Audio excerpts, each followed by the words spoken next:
Tatu?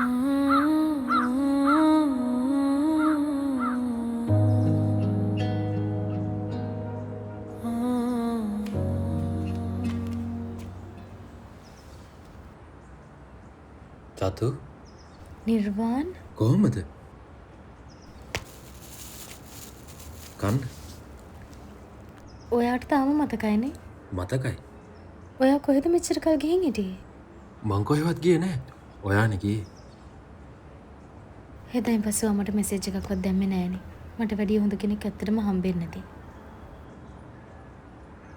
නෑ මම තාම තනිකටයි. ගොඩක් බැඳීම් හම්බුණා. ඒත් ස්ථිර බැඳීමක් හම්බුන්නේ නෑ. ඔයා එදා කිව්වා වගේ වට වඩා ගොඩක් ලස්සන, ගොඩක් උගත්, ගොඩක් සල්ලි තියෙන කෙල්ලෝ හැමතැනම වගේ හම්බුණා. ඒත් ඒ ඔයා නෙවෙයි. මට මතකයි නුඹ රහසෙම ඉඟි කර දුරකට යන බව නොකියා කිව්වා. ඔයා දන්නවා ඒ කාලේ වුණත් දැන් වුණත් මටවත් එක්ක එකතු වෙන්න බෑ කියලා. ඒ කාලේ කියලා එක වෙනසක් තිබුණේ නෑනේ. ඒත් ඔයාගේ යටිහිත දන්නවා. ඔයා මට ගොඩක් ආදරේ කියලා. ආදරේ කළා. මම දැන් ජීවිතයක් ගත කරනවා. මැරි කරලා. ඔයත් එහෙම කරන්න. මගේ ජීවිතයක් තියෙනවා. මේ නිදහස, මේ හුළඟ, ඒ ඔක්කොම මගේ ජීවිතේ. තනිකට වුණත් මං ඉන්නේ සතුටින්. මං ගොඩක් සතුටුයි. ඔයාට මට වඩා හොඳ කෙනෙක් හම්බ වෙච්ච එකට. ඔයා හිනම ආපු ඒ පිරිමි ඔයාට හම්බුණා. මට දුකක් නැහැ. ඔයා උතන වාඩි වෙලා පොතක් බල බල ඉන්නවා දැකලා මං ආවේ. ඔහුකට ආස වෙයි කියලා හිතුවා. ඉස්සර වගේ. තාම මතකයි නේද? ඒව මතක වෙන්නේ නැහැ. කන්න.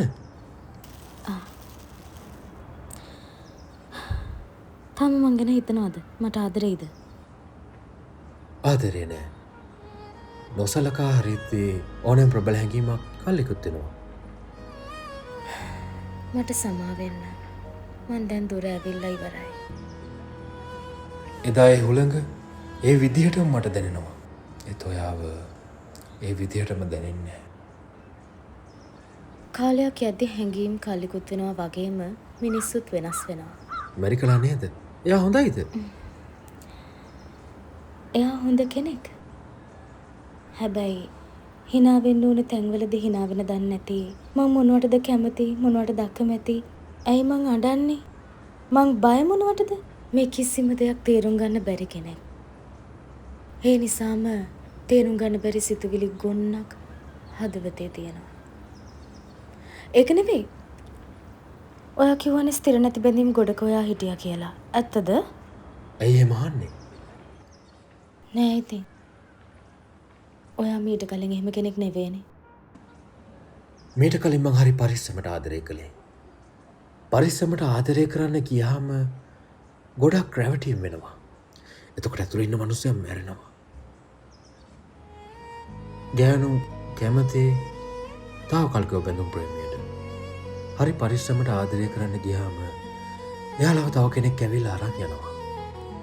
ඒක වෙනුවෙන් පණ දාගෙන ආදරය කරපු කෙනාගේ ආත්මේ ඇතුළෙන් මැරෙනවා.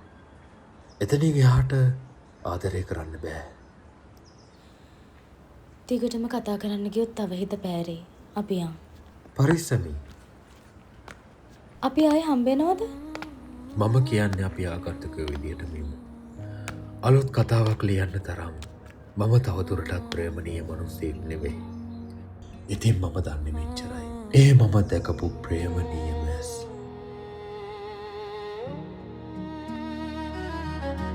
අනන්තයට යන ගමනට මැදිවී මගින් හැරීවෙන පාරක